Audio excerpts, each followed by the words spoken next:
Hello everyone, आज के इस वीडियो में हम लोग एक्सरसाइज 19.7 का सॉल्यूशन देखेंगे केसीसी ना क्लास 12।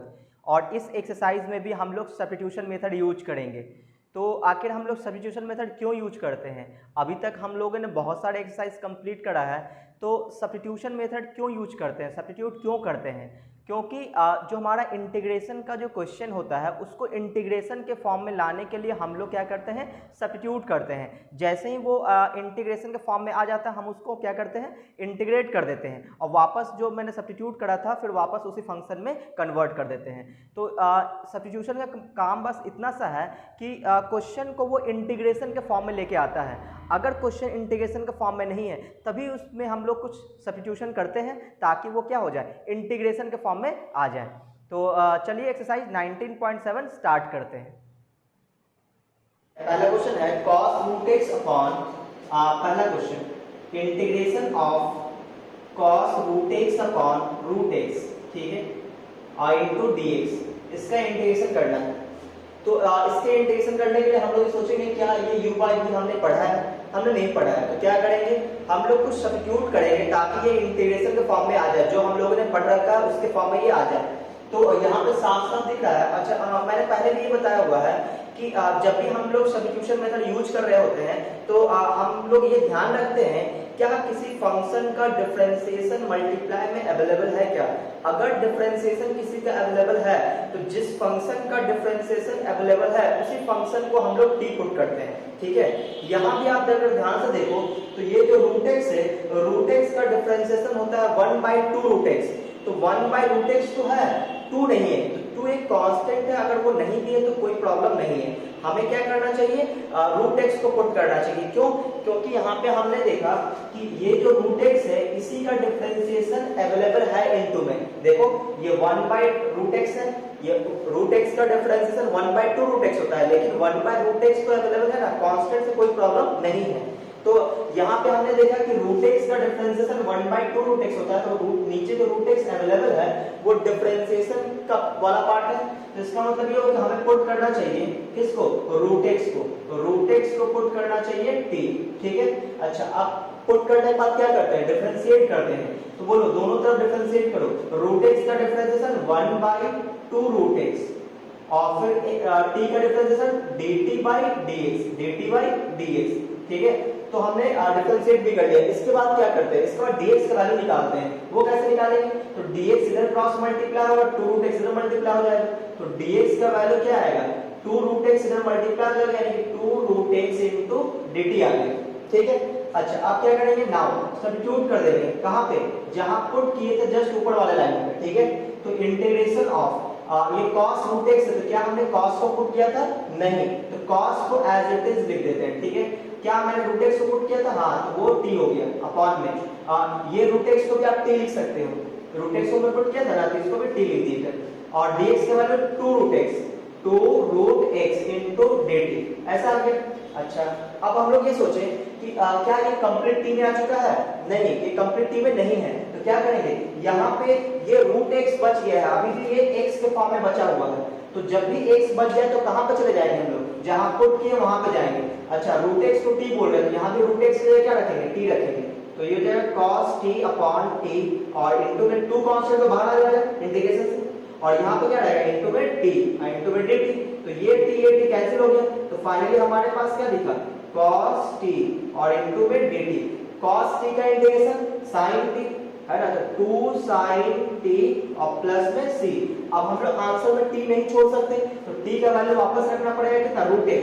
तो आंसर क्या आ जाएगा, 2 sin रूट x प्लस c। तो ये इसका आंसर हो गया, ठीक है। अच्छा, ये क्वेश्चन नंबर फर्स्ट था। क्वेश्चन नंबर सेकंड पे बात करते हैं।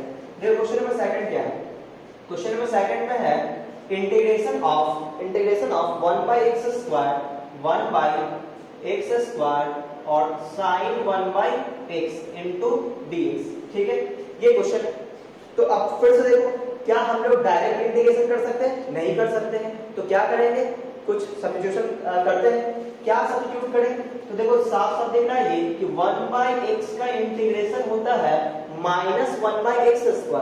तो आप देखो मल्टीप्लाई में 1/x² है, माइनस नहीं है, तो कोई प्रॉब्लम नहीं, माइनस तो एक कांस्टेंट वाला पार्ट है। तो 1/x का डिफरेंशिएशन अवेलेबल है, तो 1/x को हम लोग पुट करेंगे t, ठीक है। तो यहाँ पे हम लोग क्या करेंगे, पुट करेंगे किसको, 1/x को क्या पुट करेंगे, t। पुट करने के बाद क्या करते हैं, दोनों तरफ डिफरेंशिएट करते हैं, तो बोले 1/x का डिफरेंशिएशन माइनस 1/x², फिर t का डिफरेंशिएशन dt/dx, ठीक है। तो हमने डिफरेंशिएशन भी कर लिया, फिर क्या करेंगे, फिर dx का वैल्यू निकालेंगे। कैसे निकालेंगे, क्रॉस मल्टीप्लाई कर देंगे इस तरह से, तो dx इज इक्वल टू, तो ये माइनस भी इधर दे देते हैं, तो माइनस इधर आ गया, x² इधर चला जाएगा, तो x² इनटू dt, तो dx का वैल्यू भी हमने निकाल लिया। अब क्या करेंगे, सब्स्टिट्यूट करेंगे, कहां पे, जहां पुट किए थे जस्ट ऊपर वाले लाइन पे। नाउ देखो इंटीग्रेशन ऑफ, क्या हमने 1/x² को पुट किया है, नहीं, तो वो एज इट इज रहेगा, 1/x² एज इट इज रहेगा। क्या हमने साइन को पुट किया है, नहीं, तो साइन भी एज इट इज रहेगा। क्या हमने 1/x को पुट किया था, बिल्कुल, ये t पुट किया था, t हो गया।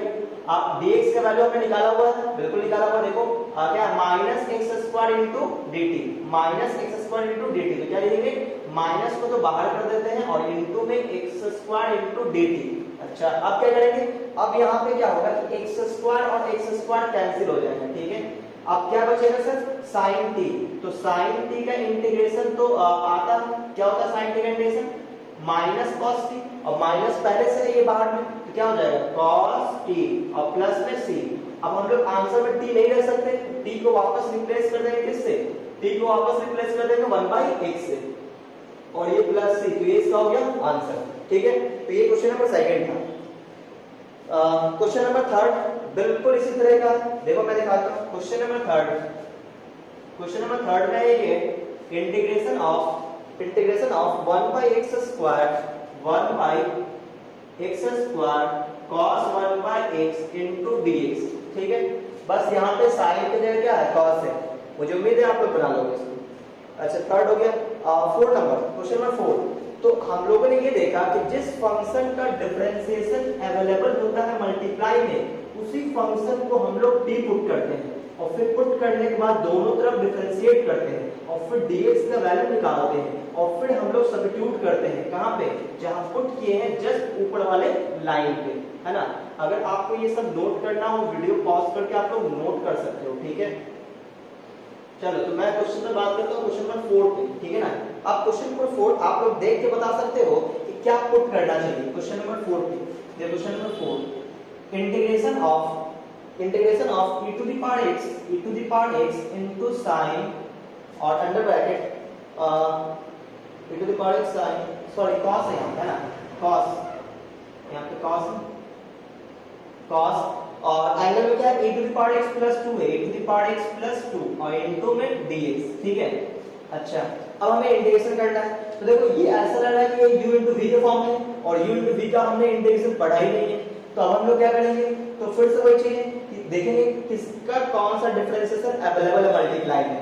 तो यहाँ पे दो ही चीजें है ना, ये तो e के पावर x है और ये पूरा फंक्शन है। तो यहाँ पे हम लोग ध्यान से देखो, तो यहाँ पे ये जो एंगल है इसको आप डिफरेंशिएट करोगे, तो ये मिलेगा, करके देखो मानिए मत, e के पावर x का डिफरेंशिएशन e के पावर x और 2 का 0, तो क्या मिला, e के पावर x मिला, यानी इसका डिफरेंशिएशन ये है, ठीक है। तो हमें क्या करना चाहिए, पुट करना चाहिए किसको, e to the power x plus 2 को, क्या पुट करना चाहिए, e to the power x plus 2 को क्या पुट करेंगे, t, ठीक है ना। पुट करने के बाद क्या करते हैं, डिफरेंशिएट करते हैं, तो बताओ इसका डिफरेंशिएशन, तो ये e to the power x plus 0 हो जाएगा इज इक्वल टू dt/dx, ठीक है। और e to the power x को 0 ऐड करेंगे तो इतना ही रहेगा, तो dx का वैल्यू क्या आएगा, dx का वैल्यू आएगा dt upon e to the power x, ठीक है। नाउ सब्स्टिट्यूट, नाउ अब हम लोग कहां सब्स्टिट्यूट करेंगे, यहां पुट किया इसके जस्ट ऊपर वाले लाइन पे, इंटीग्रेशन ऑफ, क्या हमने e के पावर x को पुट किया है, बिल्कुल नहीं, e के पावर x को हमने पुट नहीं किया था, तो e के पावर x से रहेगा, फिर इनटू में cos होता है cos ही रहेगा। क्या हमने e के पावर x प्लस 2 को पुट किया था, ये देखो t पुट किया था इसको, तो cos t हो गया ये, और dx वैल्यू हमने निकाला हुआ है dt upon e to the power x, तो ये और ये कैंसिल हो जाएगा, क्या बचे cos t, और cos t का इंटीग्रेशन क्या होता है sin t और प्लस में c, तो ये इसका आंसर हो गया। अच्छा, अब t के फॉर्म में रख नहीं सकते, तो वापस t को क्या करेंगे, t की जगह क्या रख देंगे, e की पावर x प्लस 2 और प्लस में c, तो ये इसका आंसर हो गया क्वेश्चन नंबर 4 का। क्वेश्चन नंबर 5, क्वेश्चन नंबर 5 अब आप देखकर बताओ, है ना, कि क्या पुट करना चाहिए। अगर आपको समझ में आ रहा है ना, तो आप उसको वीडियो पॉज करके खुद से सॉल्व करो और फिर स्टेप मिला लेना, ठीक है। Under root x plus one into d x, ठीक है। क्या पुट करना चाहिए? ये तो वैसा ही क्वेश्चन है जो क्वेश्चन नंबर फर्स्ट था कि यहाँ पे रूट एक्स आता है, नीचे भी रूट एक्स आता है, तो रूट एक्स का डिफरेंशियल 1/2 रूट एक्स होता है, क्योंकि ये रूट एक्स का फॉर्म है, तो रूट एक्स का डिफरेंशियल 1/2 रूट एक्स। अगर आप सोचोगे कि under root x plus one का डिफरेंशियल क्या बोलोगे? 1/2 under root x plus one, इसका डिफरेंशिएशन ये आएगा। और नीचे में under root x plus one है, सिर्फ 2 नहीं है, तो कोई प्रॉब्लम नहीं है। इसी का जो है ना, इसी का डिफरेंशिएशन अवेलेबल है मल्टीप्लाई में, ठीक है ना। तो बताओ क्या पुट करना चाहिए? तो हम लोग पुट कर लेंगे किसको? पुट कर देंगे किसको? Under root x plus one को टी। क्यों? क्योंकि under root x plus one को डिफरेंशिएट करेंगे तो क्या मिलेगा? 1/2 under root x plus one, और वही नीचे अवेलेबल था देखो, और इक्वल टू टी का dt बाई dx, ठीक है। अच्छा, अब लोग क्या करेंगे? dx का वैल्यू निकालेंगे, कैसे? क्रॉस मल्टीप्लाई करके dx इक्वल टू ये यहां मल्टीप्लाई ये इधर जाएगा, तो 2 under root x plus one into dt, है ना। हमने क्रॉस मल्टीप्लाई भी कर लिया, dx का वैल्यू निकाल लिया। अब क्या करेंगे? सब्स्टिट्यूट करेंगे कहां पे? जहां पुट किए तो जस्ट ऊपर वाले लाइन में पुट किए, जस्ट ऊपर वाले लाइन पे इंटीग्रेशन ऑफ, क्या हमने साइन को पुट किया है? नहीं, तो साइन एज इट इज रहेगा, साइन एज इट इज रहा। क्या हमने root under x plus one को पुट किया है? बिल्कुल, ये देखो टी, ये हो गया टी अपॉन, फिर under root x plus one को भी पुट किया था हमने, तो इसको भी लिख दिया, इसको भी क्या लिख देंगे? टी, इसको भी पुट किया था ना मैंने, तो ये हो गया टी। और dx का वैल्यू ये रहा 2 under root x plus one into dt। लेकिन अब प्रॉब्लम आ गया, प्रॉब्लम ये है कि यहाँ पे x प्लस एक्स के फॉर्म में बच गया है, ये चीजें x के फॉर्म में बच गया, तो x के फॉर्म में बच गया तो क्या करेंगे? हम लोग जहां पुट किए थे वहां पे जाएंगे, देखेंगे अच्छा under root x plus one को टी बोला गया, इसको हम टी रख देंगे, तो ये और ये कैंसिल हो जाएगा। तो यहाँ पे हम लोग क्या बोलेंगे? sin t upon t into में t और इंटू dt, ये t कैंसिल हो गया, तो sin t का इंटीग्रेशन क्या आएगा? Minus cos t, minus cos t और प्लस में c। अब t का वैल्यू क्या था? cos, t का वैल्यू वापस कर देंगे under root x plus one, under root x plus one और प्लस में c, तो ये इसका आंसर हो गया, ठीक है ना। बहुत ही आसान क्वेश्चन था ये। क्वेश्चन नंबर 5 हो गया। अगर क्वेश्चन नंबर 6 पे बात करूं तो आप लोग समझ गए होंगे क्वेश्चन नंबर 6 में किसको सब्स्टिट्यूट करना चाहिए। क्वेश्चन नंबर 6 इंटीग्रेशन ऑफ क्या लिखा हुआ है? x square sec x cube, यहाँ पे है x स्क्वायर और इनटू में sec x cube into dx, ठीक है। तो आपको साफ साफ दिख गया होगा कि x क्यूब का डिफरेंशिएशन होता है 3x स्क्वायर, तो 3 से तो कोई प्रॉब्लम है नहीं, कांस्टेंट नहीं तो कोई दिक्कत नहीं, x स्क्वायर तो अवेलेबल है ना। x क्यूब का डिफरेंशिएशन होता है 3x स्क्वायर, तो x स्क्वायर तो है 3 नहीं है, तो कोई प्रॉब्लम नहीं, कांस्टेंट नहीं हो तो कोई प्रॉब्लम नहीं, वो चलेगा, ठीक है ना। तो आप लोग क्या पुट करोगे इसमें? पुट करोगे क्या? x cube is equal to t, ठीक है। तो उम्मीद करते हैं कि ये आप लोग खुद से बना लोगे ये वाला पार्ट, ठीक है। फिर भी नहीं बने, आप मुझे मैसेज करना है ना इंस्टाग्राम पे, आप मुझे क्वेश्चन भेजना, मैं आपको सॉल्यूशन दे दूंगा। चलो ये क्वेश्चन नंबर 6 हो गया। क्वेश्चन नंबर 7, क्वेश्चन नंबर 7 इसी टाइप का है। क्वेश्चन नंबर 7 इंटीग्रेशन ऑफ क्या लिखा है?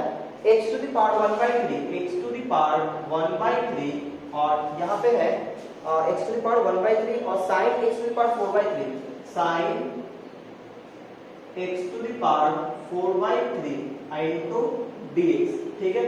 तो आप फिर से ध्यान से देखो, x टू द पावर ये 4/3 है, इसको डिफरेंशिएट करो कितना है, तो x टू द पावर 4/3 का डिफरेंशिएशन होगा, 4/3 बाहर आ जाएगा और x into 4/3 पे -1 हो जाएगा, तो 4/3 -1 कितना आएगा? एक बार करके देखते हैं। तो 4/3 बाहर आ जाएगा, x टू द पावर 4/3 -1, तो 4/3 into x to the power कितना आ जाएगा? 1/3, क्या आ जाएगा? 1/3। तो आप देखो 4/3 तो मल्टीप्लाई यहाँ पर नहीं है, लेकिन x to the power 1/3 multiply में है ना, तो हम लोग क्या पुट करेंगे? तो यहाँ भी हम लोग क्या पुट करेंगे? x टू द पावर, हम लोग क्या पुट करेंगे यहाँ पे?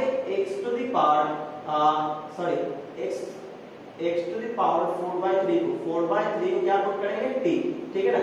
x टू द पावर 4/3 को क्या पुट करेंगे? t। और उम्मीद है आप लोग बना लोगे, क्योंकि ये क्वेश्चन सभी एक ही टाइप का है।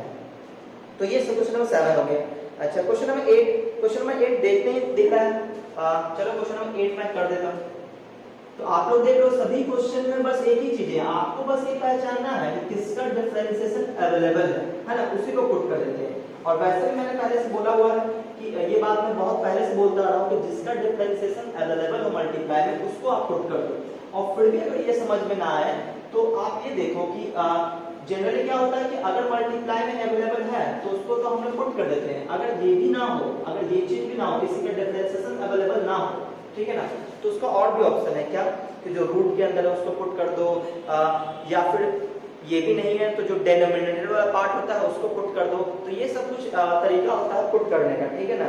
ये सब आपको क्वेश्चन बनाते बनाते आने लगेगा। चलिए हम लोग बात करते हैं क्वेश्चन नंबर 8 पे। क्वेश्चन नंबर 8, तो क्वेश्चन नंबर 8 है question number 8 x square plus 1, x square plus 1 और यहाँ पे cos और यहाँ पे क्या है 3x square, x cube plus 3x, x cube plus 3x प्लस 2, 3x प्लस 2 इनटू dx, ये क्वेश्चन है, ठीक है ना। अब इसे इंटीग्रेट करना है तो अभी हम लोग ये सोचेंगे कि अभी तो इंटीग्रेट कर नहीं सकते, u/v के टर्म में, तो u/v हमने पढ़ा ही नहीं। अब क्या करेंगे, तो कुछ सब्स्टिट्यूशन सोचेंगे कि आप अगर ध्यान से देखो, आप इसको इस टर्म को, ये वाला जो एंगल है इसको आप डिफरेंशिएट करके बताओ कितना है। तो ये आएगा 3x square plus 3, 3x square plus 3। अब आप बोलोगे सर यहाँ पे 3x स्क्वायर प्लस 3 तो है ही, तो जो डिफरेंशिएशन में 3x स्क्वायर प्लस 3 आया है वहां पे 3 कॉमन लो। अब क्या बच रहा है, अब ब्रैकेट में बचेगा x स्क्वायर प्लस 1, यानी वापस ये मिलेगा, ठीक है। तो इसका मतलब ये हुआ इसका डिफरेंशिएशन ये सेट हो सकता है, ठीक है। बस हमें एक लाइन कॉमन भी लेना पड़ेगा। देखो कैसे पुट कर दिए हम लोग 3x स्क्वायर प्लस 3x प्लस 2 इज इक्वल टू 0, ठीक है। अच्छा, पुट करने के बाद क्या करेंगे, डिफरेंशिएट करेंगे तो कितना हो जाएगा 6। अच्छा सिर्फ x स्क्वायर, 3x स्क्वायर नहीं है, तो ये हो जाएगा कितना 3x हो जाएगा और प्लस में कितना आ जाएगा 3 और 2 का तो 0 हो गया, यहाँ पर t पुट करना था, 0 नहीं t, ठीक है। इसको मैंने पुट किया t, दोनों तरफ डिफरेंशिएट करेंगे तो dt बाय dx, ठीक है ना। अच्छा अब यहाँ पे हम लोग देखते हैं कि ये जो डिफरेंशिएशन वाला पार्ट है ये तो सेट हुआ ही नहीं, ठीक है। अच्छा यहाँ पे x स्क्वायर है, अच्छा यहाँ पे x क्यूब था, ये x क्यूब है, हमने x स्क्वायर ले दिया, सॉरी, है। तो यहाँ पे 3x स्क्वायर आ जाएगा, 3x स्क्वायर आ जाएगा, ठीक है ना। अच्छा तो यहाँ पे आ गया 3x स्क्वायर प्लस 3, अब यहाँ पे 3 कॉमन जा रहा है, 3 कॉमन जा रहा है, क्या बचेगा x स्क्वायर प्लस 1। अब आप देखो सेट हो चुका है dt अपॉन dx, देखो है ना, x स्क्वायर प्लस 1 आ गया, 3 नहीं आया कोई प्रॉब्लम नहीं, ये कांस्टेंट है। तो यहाँ पे हम dx का वैल्यू निकालेंगे, तो dx का वैल्यू निकालेंगे तो ये इधर डिवाइड हो जाएगा, यानी कि dt upon 3 into x square plus 1, ठीक है। अब क्या करेंगे, नाउ सब्स्टिट्यूट कर देंगे जैसे हम लोग पहले क्या करते थे। बोलो क्या हमने x स्क्वायर प्लस 1 को पुट किया है, नहीं, ये एज इट इज रहेगा x स्क्वायर प्लस 1। क्या हमने cos को पुट किया है, नहीं, तो ये भी एज इट इज रहेगा। क्या हमने इस एंगल को पुट किया है, बिल्कुल, ये डाल t, इसको हम लोग t लिखेंगे। क्या हमने dx का वैल्यू निकाला है, बिल्कुल निकाला, ये देखो, तो ये जाएगा dt upon 3 into x square plus 1। अब क्या होगा, अब यहाँ पे आप ध्यान से देखो तो ये और ये कट जाएगा, है ना। अब कहीं भी अब x नहीं बच रहा है, तो हम लोग क्या करेंगे, अब देखेंगे क्या ये इंटीग्रेशन फॉर्म में आ चुका है। देखो 1/3 कांस्टेंट इसको बाहर कर दिए, ठीक है। तो बताओ क्या बचेगा cos t इनटू dt। अब cos t का इंटीग्रेशन sin t, है ना, sin t। तो आप देख लो सब्स्टिट्यूट करने के बाद क्वेश्चन जो है इंटीग्रेशन के फॉर्म में आ जाता है 1/3। यहाँ पे sin है तो sin रख देंगे, अब t का वैल्यू वापस रख देंगे, t का value x cube plus 3x प्लस 2 और प्लस में c, तो ये इसका आंसर हो गया, ठीक है। ये क्वेश्चन नंबर कौन सा था, 8 नंबर। क्वेश्चन नंबर 9 कर लेते हैं, है ना। क्वेश्चन नंबर 9 ये चाहो तो आप खुद से कर सकते हो, क्योंकि अब आपको आइडिया लग गया होगा कि क्या पुट करना चाहिए, ठीक है। आप सोचो cos और यहाँ पे लिखा हुआ है log x और बेस में e है, ठीक है ना, और नीचे में क्या है x है इनटू dx। देखो मैथमेटिक्स में या फिर मैथमेटिक्स और खास करके कैलकुलस में कहीं भी अगर log लिखा हो और बेस में कुछ ना लिखा हो तो बेस में e होता है। जैसे मैं यहाँ पे e हटा भी दूं तो कोई फर्क नहीं पड़ेगा, क्योंकि हमने कैलकुलस में देखा हुआ मैथ्स। तो ये जब भी मैथ्स में कैलकुलस में अगर log लिखा हो बेस में कुछ ना लिखा हो तो आप समझ जाना क्या e लिखा हुआ है, ठीक है ना। तो बताओ क्या पुट करना चाहिए इसमें, तो साफ साफ दिख रहा है कि log x का डिफरेंशिएशन 1/x होता है। देखो इनटू में 1/x अवेलेबल है, ठीक है ना। क्या पुट करेंगे, पुट कर लेंगे किसको, पुट कर देंगे log x को बेस में e इक्वल टू t, ठीक है ना। और log x का डिफरेंशिएशन क्या होता है 1 by x is equal to dt by dx। आप क्या करेंगे, अब हम लोग dx का वैल्यू निकालेंगे, सब्स्टिट्यूट करेंगे और इंटीग्रेट कर देंगे। उम्मीद है बना लोगे आप लोग, फिर भी नहीं बने तो आप लोग मैसेज करना। अच्छा क्वेश्चन नंबर 11 पे बात करते हैं। क्वेश्चन नंबर 11 सर 10 नंबर, वही तो 9 हुआ था ना। क्वेश्चन नंबर 10, देखो 10 में क्या है, 10 में वापस फिर से वही चीज है sec स्क्वायर और यहाँ पे log x upon x into dx। साफ साफ दिख रहा है कि log x का डिफरेंशिएशन 1 by x होता है। देखो 1 by x अवेलेबल है तो वापस क्या पुट करेंगे हम लोग, log x को ही पुट करेंगे, put log x is equal to t, ठीक है ना। अच्छा अब देखो इस वाले क्वेश्चन में log के बेस में कुछ नहीं लिखा हुआ है, तो यहाँ पे क्या है e है, क्योंकि ये मैथमेटिक्स में हम लोग देख रहे हैं वो भी कैलकुलस में। तो log x को हम लोग क्या पुट करेंगे t, फिर दोनों तरफ डिफरेंशिएट करेंगे, dx का वैल्यू निकालेंगे, सब्स्टिट्यूट करेंगे और इंटीग्रेट कर देंगे, ठीक है। ये 10 का पहला था, ये 10 का पहला था, 10 का फर्स्ट नंबर, 10 का सेकंड नंबर। इसमें क्या है इंटीग्रेशन ऑफ, देखो ये बहुत ही आसान क्वेश्चन इसलिए मैं छोड़ रहा हूँ, ठीक है ना। और अगर आपसे फिर भी ना बने तो आप मुझे कमेंट करना, ठीक है, मैं सॉल्यूशन दे दूंगा। तो देखो यहाँ पे क्या दिख रहा है, log x का डिफरेंस 1 by x है ना, कर लो क्या। क्वेश्चन नंबर 11 में बात कर लेते हैं। 11 वापस वही चीज है। क्वेश्चन नंबर 11 देखो 11 में क्या है कि log x के साथ कुछ और भी चीजें हैं, ठीक है ना, कांस्टेंट है। तो जब भी ऐसा हो तो आप पूरा कांस्टेंट को साथ में लेकर पुट कर दो। इससे फायदा क्या होता है, इससे फायदा तो एक ये हो जाएगा उस पूरे के जगह हम t रख देंगे और डिफरेंशिएशन में जो कांस्टेंट वाला पार्ट होता है उसका डिफरेंशिएशन 0 हो जाता है, तो ये आसान हो जाता है। तो question number 11 integration of sin 2 plus 3 log x upon x है, 2 plus 3 log x upon x into dx, ठीक है ना, ये क्वेश्चन है। तो आप देखोगे कि ये जो 1 by x है यानी कि log x का डिफरेंशिएशन होना चाहिए, तो आप लोग सिर्फ log x को भी पुट कर दोगे तो भी बन जाएगा। लेकिन और आसान हो जाएगा कब, जब आप पूरे एंगल को डिफरेंशिएट कर दो। पूरे को एक बार डिफरेंशिएट कर देखो, सिर्फ एंगल की बात कर रहे हैं तो 2 का डिफरेंशिएशन 0, इससे कोई फर्क पड़ेगा नहीं, प्लस 3 कांस्टेंट बाहर आएगा, log x का 1 by x, तो क्या आने वाला 3 by x आ जाएगा डिफरेंशिएशन। तो 3 से हमें कोई डर नहीं, ये कांस्टेंट है, 1 by x अवेलेबल तो है। तो इस तरह से आप सिर्फ log x भी पुट करोगे तो भी बनेगा, कोई दिक्कत नहीं होगा। लेकिन अगर आप ये पूरा एंगल पुट कर दिए तो ज्यादा आसान हो जाएगा, ठीक है ना। तो आप यहाँ पे क्या पुट करोगे, put 2 plus 3 log x is equal to t, उसके बाद डिफरेंशिएट करेंगे तो ये हो गया 0, 3 कांस्टेंट बाहर रहा, log x का 1 by x और t का dt by dx, और फिर क्या करेंगे dx का वैल्यू निकालेंगे। तो यहाँ पे आ रहा 3 by x is equal to dt by dx। अब हम लोग यहाँ से dx का वैल्यू फाइंड आउट कर लेंगे, तो ये x by 3 into dt हो जाएगा, ये उल्टा हो गया है ना। तो अब हम लोग क्या करेंगे, सब्स्टिट्यूट कर देंगे, जहां पुट किए जस्ट ऊपर वाले लाइन पे इंटीग्रेशन ऑफ, क्या हमने साइन को पुट किया था, बिल्कुल भी नहीं, तो ये एज इट इज रहेगा। क्या हमने 2 plus 3 log x को पुट किया था, बिल्कुल, तो ये t हो गया अपॉन में। क्या हमने x को पुट किया है, नहीं, तो ये एज इट इज रहेगा। dx का वैल्यू, dx का ये रहा x by 3 into dt, ये x से x कट गया, तो ये जो 1 by 3 ये कांस्टेंट है, इसको इंटीग्रेशन से बाहर कर देते हैं, तो क्या बचेगा इंटीग्रेशन ऑफ sin t और इनटू dt, और sin t का इंटीग्रेशन तो बच्चा जानता है क्या, माइनस cos t और प्लस में c।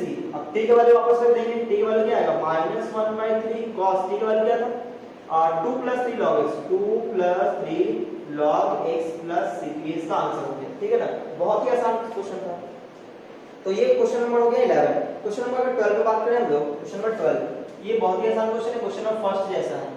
क्या था, tan root x sec square root x, tan root x into sec square root x upon root x है, ठीक है ना।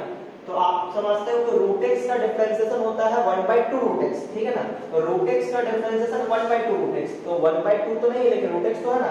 तो क्या पुट करेंगे यहाँ पे कि यहाँ पे हम लोग पुट करेंगे root x को, क्या पुट करेंगे t, फिर क्या करेंगे डिफरेंशिएट कर देंगे, और फिर डिफरेंशिएशन करने के बाद dx का वैल्यू निकालेंगे। तो dx का वैल्यू हमने निकाल लिया तो कितना आ जाएगा 2 root x into dt हो जाएगा, है ना। ये क्रॉस मल्टीप्लाई होगा, आप लोग यही गलती करते हो तो बार-बार 2 root x को डिवाइड कर लेते हो, है ना। तो जहां पे क्योंकि ये डिवाइड में तो इधर मल्टीप्लाई में जाएगा तो 2 root x into dt हो जाएगा, सही है ना। नाउ सब्स्टिट्यूट कर लेंगे हम लोग, ठीक है, कहाँ पे, जहाँ पुट किए थे जस्ट ऊपर वाले लाइन पे, तो इंटीग्रेशन ऑफ, क्या हमने tan को पुट किया है, बिल्कुल नहीं, ये tan एज इट इज रहेगा। क्या हमने रूट x को पुट किया है, हाँ ये t हो गया। क्या हमने sec स्क्वायर को पुट किया है, नहीं, तो ये sec स्क्वायर ही रहेगा। क्या हमने रूट x को पुट किया है, बिल्कुल, ये t हो गया। क्या हमने रूट x को पुट किया था t, तो बिल्कुल ये t रख दिए, ठीक है ना। अच्छा, अब dx का वैल्यू ये रहा 2 रूट x into dt, ठीक है ना। अब रूट x का वैल्यू वापस हम लोग t रख देंगे, तो यहाँ पे जैसे t रखें तो ये और ये कैंसिल हो जाएगा, ठीक है ना। तो डायरेक्ट मैं लिख दूंगी tan t into sec square t into dt बचेगा, ठीक है ना। और ये जो 2 कांस्टेंट ये बाहर कर दिए, ठीक है ना। इतना तो कर सकते हैं, बहुत सारा क्वेश्चन सॉल्व कर चुके हैं। अब देखो यहाँ पे आप tan और sec वाला कंडीशन लगेगा क्या, कि अगर sec की पावर इवन पॉजिटिव इंटीजर हो तो tan को पुट करते हैं। याद है हमने पिछले एक्सरसाइज हमने ये सब किया था कि अगर sec की पावर इवन हो तो tan को पुट करते हैं, ठीक है। तो वैसे भी आप ये सोचो यहाँ पे किसका डिफरेंशिएशन कौन है, तो देखो tan x का डिफरेंशिएशन sec स्क्वायर x होता है, sec स्क्वायर x का डिफरेंशिएशन tan नहीं होता है। तो इसका मतलब ये हुआ कि tan का डिफरेंशिएशन ये अवेलेबल है तो tan को पुट करना चाहिए। अगर आपको वो थ्योरी नहीं भी आता तो भी क्वेश्चन बन जाएगा। tan का डिफरेंशिएशन sec स्क्वायर होता है, तो जिसका डिफरेंशिएशन अवेलेबल हो उसी को पुट कर दो t। तो यहाँ पे आप देखो यहाँ पे t तो हम पहले से पुट कर चुके हैं, तो अब हम क्या करेंगे, पुट कर देंगे, पुट tan t को कुछ और नाम दे देंगे, कुछ और नाम दे देंगे, चलो z नाम दे देंगे, z, यानी कि यहाँ पे डबल सब्स्टिट्यूशन हो रहा है, ठीक है ना। तो यहाँ पे हमने z नाम दे दिया। अच्छा, अब क्या करेंगे, अब हम लोग दोनों का डिफरेंशिएट करेंगे, लेकिन किसके रिस्पेक्ट में, तो ये फंक्शन किस फॉर्म में था, t के फॉर्म में, तो t के रिस्पेक्ट में डिफरेंशिएट करो। तो बोलो tan t का डिफरेंशिएशन sec स्क्वायर t और z का तो dz/dt, और फिर क्या करेंगे, फिर dt का मान निकालेंगे। वहां पे dx होता था dx का मान निकालते थे, यहाँ पे dt है तो dt का मान निकालेंगे। तो dt का मान कितना आएगा, dt आ जाएगा dz/sec square t, sec square t आ गया। अच्छा, अब क्या करेंगे, सब्स्टिट्यूट कर देंगे, कहां पे, जहां पुट किए थे जस्ट ऊपर वाले लाइन पे। नाउ अब देखो यहाँ पे पुट किए थे तो जस्ट ऊपर वाले लाइन में सब्स्टिट्यूट करना है, तो इज इक्वल टू 2 बाहर आएगा, 2 तो बाहर ही। क्या हमने tan को पुट किया है, tan को पुट किया है z, तो tan t की जगह क्या हो जाएगा, z हो जाएगा। क्या हमने sec स्क्वायर t को पुट किया था, नहीं, तो ये एज इट इज रहेगा sec स्क्वायर t। क्या हमने dt को पुट किया था, नहीं, तो dt का वैल्यू निकला हुआ है dz/sec स्क्वायर t, ये हो जाएगा dz/sec square t, sec square t। अच्छा, तो इससे फायदा क्या हुआ, sec स्क्वायर t कट गया, देखो sec स्क्वायर t और sec स्क्वायर t कैंसिल, तो क्या बचा, यहाँ पे सर z बच रहा है ना, z into dz। अब देखो अब ये कंप्लीट z के फॉर्म आ चुका है, तो बोलो z का इंटीग्रेशन, तो आप बोलोगे सर हमने तो x का इंटीग्रेशन किया है, t का, z का तो किया ही नहीं, अरे जैसा x का वैसा z का, तो z का इंटीग्रेशन क्या हो गया, z स्क्वायर बाई 2 और प्लस में c। तो क्या आंसर z में छोड़ सकते हैं, बिल्कुल नहीं।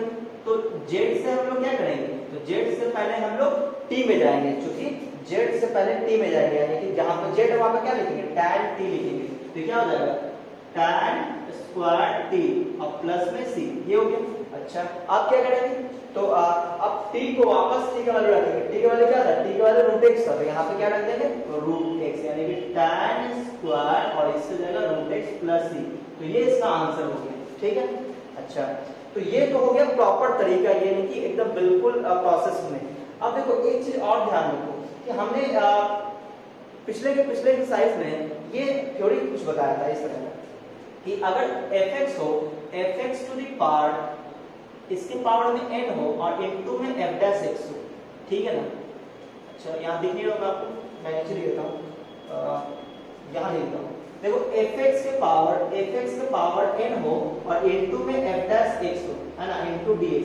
इसका इंटीग्रेशन का फार्मूला क्या बताया था हमने कि fx to the power n plus 1 upon n plus 1 और प्लस में c। अच्छा, यूज कैसे करना है, ये कैसे सोचते हैं, जो फंक्शन हो उसी फंक्शन का डिफरेंशिएशन मल्टीप्लाई है और उस फंक्शन के पावर में कुछ हो सकता है, 1 हो सकता है, 2 हो सकता है, कुछ भी हो सकता है पावर, है ना। तो फंक्शन का डिफरेंशिएशन अवेलेबल, पावर को छोड़कर सिर्फ जो फंक्शन उसका डिफरेंशिएशन अवेलेबल हो तो ये फॉर्मूला वर्क करता है। यहाँ भी देखो tan t का डिफरेंशिएशन sec स्क्वायर t, और ये जो फंक्शन है इसके पावर में कितना है, 1 है, तो इसका इंटीग्रेशन क्या हो जाएगा, देखो फंक्शन के पावर n प्लस 1, तो यहाँ पे n की जगह क्या है, 1 है, तो फंक्शन के पावर n प्लस 1 होता है, यानी कि tan स्क्वायर t बाई 2 हो जाता। तो tan स्क्वायर t बाई 2 आता है। देखो ये tan स्क्वायर t बाई 2, देखो अब 2 से 2 कट जाता है, यहाँ tan t बचता है। देखो इंटीग्रेशन में सिर्फ tan t बचा था, ये z यहाँ पे सिर्फ tan स्क्वायर t बाई 2 बचेगा ना, तो सिर्फ tan स्क्वायर आ जाएगा। देखो tan स्क्वायर t आया, नहीं समझे? देखो फिर समझाता हूँ। ये जो फार्मूला था इसमें क्या था, पावर को छोड़कर जो अंदर वाला फंक्शन है उसका डिफरेंशिएशन अगर मल्टीप्लाई में हो तो इसका इंटीग्रेशन हो जाता है कि जो यहाँ फंक्शन रहेगा उसके पावर में एक जोड़ देंगे और फिर उसी से डिवाइड भी कर देते हैं। तो देखो यहाँ पे ये tan t है, तो ये जो फंक्शन है इसके पावर में कितना है, पावर 1 है, तो ये जो फंक्शन है इसी का डिफरेंशिएशन ये मल्टीप्लाई में, और इसके पावर में कितना है, इसके पावर में कितना है 1, पावर 1 है, तो इसका इंटीग्रेशन क्या हो जाएगा, तो fx to the power 1 plus 1 यानी कि tan स्क्वायर t बाई 2 हो जाएगा, और ये 2 से 2 ये कट जाएगा तो क्या आ जाएगा tan स्क्वायर t, यानी कि इसका इंटीग्रेशन डायरेक्ट हम लोग बोल सकते थे tan स्क्वायर t आएगा, क्योंकि 2 से 2 कट जाएगा। देखो tan स्क्वायर t आया, सही ना। तो लेकिन जब ये फार्मूला लगा रहे होते तो बगल में हमें लिख देना होता है कि हम इस फार्मूले की वजह से ऐसा किए हैं, ठीक है ना। तो एग्जाम में जब भी आप ये फार्मूला लगाओ तो बगल में लिख दिया करो, इससे क्या होगा, मार्क्स नहीं कटेंगे, ठीक है, और नहीं तो आप सब्स्टिट्यूट करके बना सकते हैं, ठीक है।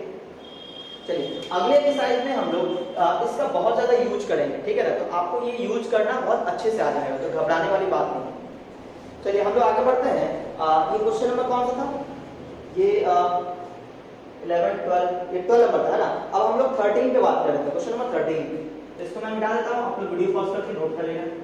तो क्वेश्चन नंबर 13 आप लोग देखो, अगर आपसे खुद से बने तो आप बनाओ और सॉल्यूशन मैच करा लेना, ठीक है। तो क्वेश्चन नंबर 13 पे बात करते हैं।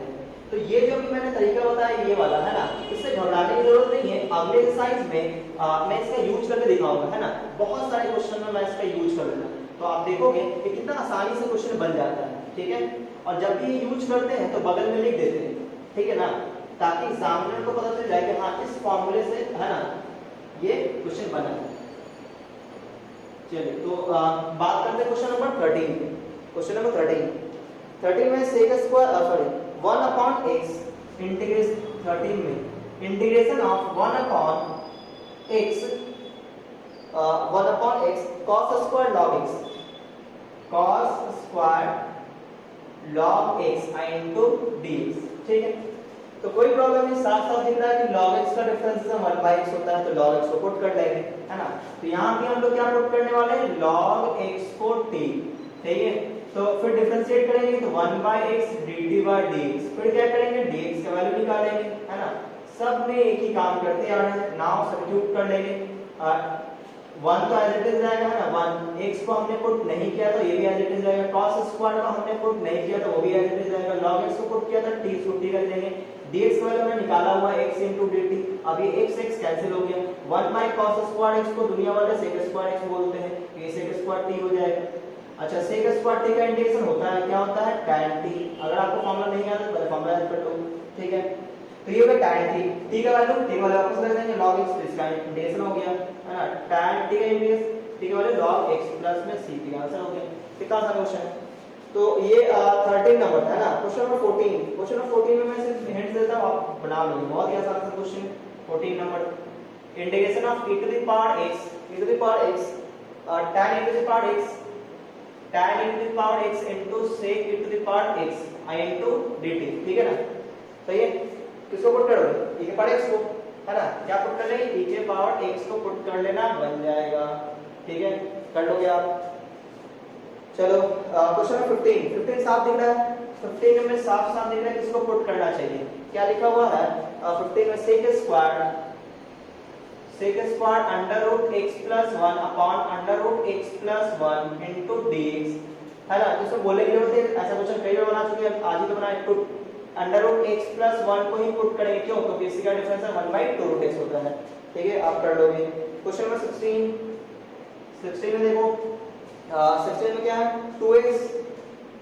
2x और साइन और एंगल में क्या लिखा हुआ है, एंगल में लिखा हुआ है x square plus 1 into dx, ठीक है ना, ऐसा लिखा हुआ।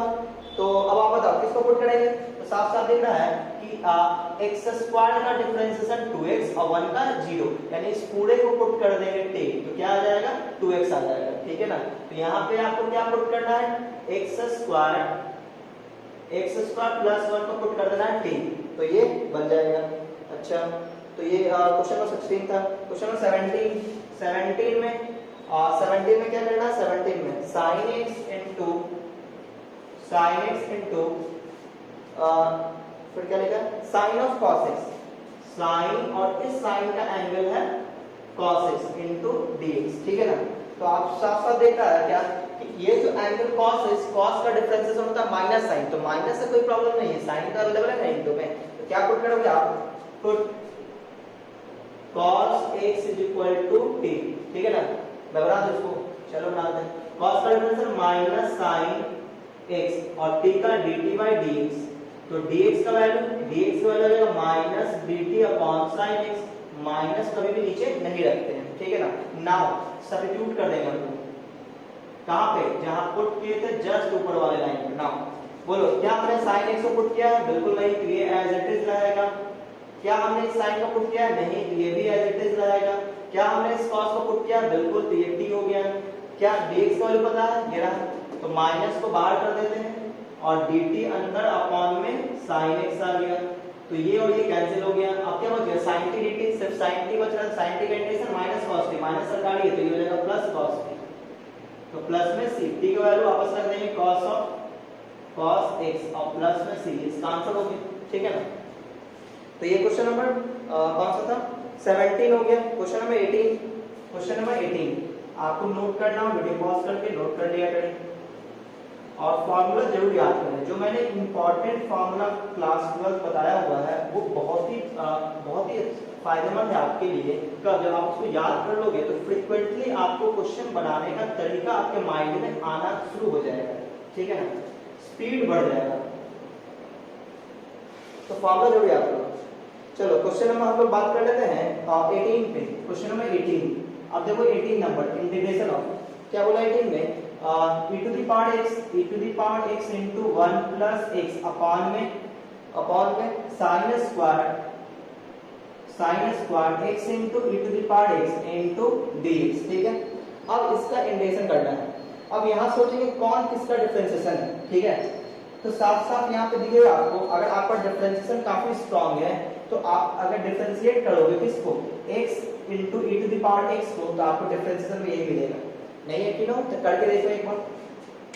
देखो पुट कर लेते हैं पहले, put x into e to the power x is equal to t। अब चलो डिफरेंशिएट करते हैं, तो u into v के फॉर्म में, तो बोल पहले वाले फंक्शन को छोड़ देते हैं, दूसरे वाले फंक्शन को डिफरेंशिएट, e की पावर x का e पावर x हो जाएगा, फिर प्लस दूसरे वाले फंक्शन को छोड़ दिया और पहले वाले फंक्शन को डिफरेंशिएट कर दिए और t का dt by dx। अब आपको ऐसा लगेगा ये दो टर्म है, इसमें e to the power x common है, क्या हो जाएगा x plus 1, देखो ऊपर वाला इतना ही है, dt upon dx, देखो यही चीज तो है, ठीक है। तो हम लोग dx का वैल्यू निकालेंगे, तो dt upon e to the power x into x plus 1, तो x plus 1 हो या 1 plus x हो, बात एक ही है। इसके बाद आप लोग बना सकते हो, ठीक है ना। चलो ये हो गया 18 नंबर। 19 नंबर ये भी बताने की जरूरत नहीं, देखो 19 number integration of cos bracket में root x minus 3 upon root x into dx है, तो रूट x माइनस 3, तो देखो साफ साफ दिख रहा है ये जो एंगल है, इस एंगल पूरे को पुट कर दो तो 1/2 रूट x मिलेगा।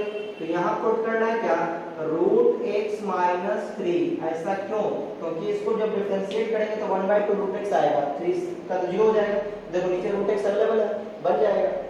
तो 19 में आपसे बन जाएगा। क्वेश्चन नंबर 20 में क्या है, क्वेश्चन नंबर 20 को आप ध्यान से देखो, इसमें लिखा हुआ है sec square 2 plus log x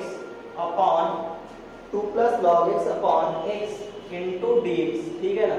तो यहाँ पे आपको क्या लग रहा है, क्या पुट करना चाहिए, सिर्फ log x पुट करोगे तो भी आ जाएगा, लेकिन 2 plus log x पुट कर देंगे तो ज्यादा आसान होगा, 2 का तो 0 हो जाएगा, है ना।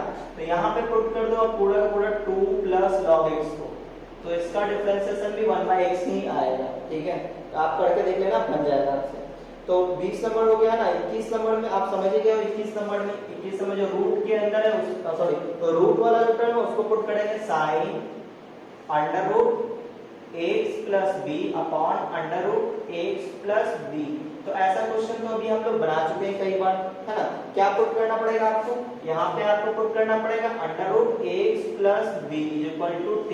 ऐसा क्यों, आप जानते हो, चलो ये भी हो गया। अच्छा यहाँ पे साइन है, यहाँ पे कॉस है, कोई फर्क नहीं पड़ता, पुट तो हम यही करेंगे है ना। तो ये हो गया। अच्छा 22 नंबर में बात करें हम लोग, तो इंटीग्रेशन ऑफ साइन क्यूब और 3 प्लस 2 लॉग एक्स अपॉन में एक्स होगा, है ना, अपॉन में एक्स आई इंटू डी एक्स। तो आपको भी समझ में आ गया होगा कि क्या पुट करना है। तो अब आपको समझ में आ चुका, तो मैं डायरेक्ट पुट कर देता हूं, है ना, इसी को ना आप पुट करोगे कि 3 प्लस 2 लॉग एक्स को पुट करोगे टी, है ना, उसके बाद आप डिफरेंशिएट करोगे तो ये आ जाएगा 2 into 1/x is equal to dt by dx। फिर आप dx का वैल्यू निकाल लोगे तो x/2 इंटू dt आ जाएगा, ठीक है। उसके बाद आप सब्स्टिट्यूट करके इसको बना लोगे, है ना। अच्छा 22 हो गया। 23 नंबर में किसको सब्स्टिट्यूट करेंगे, tan इनवर्स x को। 23 नंबर में आप हिंट्स लिख लो, tan इनवर्स x को सब्स्टिट्यूट करेंगे, क्यों, क्योंकि उसी का डिफरेंशिएशन होता है 1/1 प्लस x²। अच्छा 24 नंबर में किसको सब्स्टिट्यूट करेंगे, tan inverse x to the power 4 को, है ना, किसको पुट करेंगे, tan इनवर्स। क्वेश्चन नंबर 24 में ये लिखा हुआ है integration of x cube sine और यहाँ पे tan inverse x to the power 4 और यहाँ पे है 1 plus x to the power 8 into dx, ऐसा लिखा हुआ है, ठीक है ना।